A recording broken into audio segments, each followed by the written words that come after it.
ночь, и лес молчаливо глядит. Ночь угрюмо над нами стоит.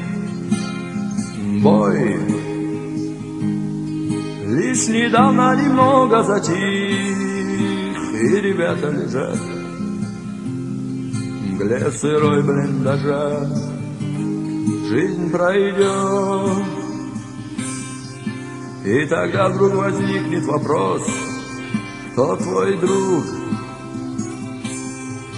Кто лишение с тобой перенес, кто в бою, прикрывая собой, выручал, кто в последнем бою.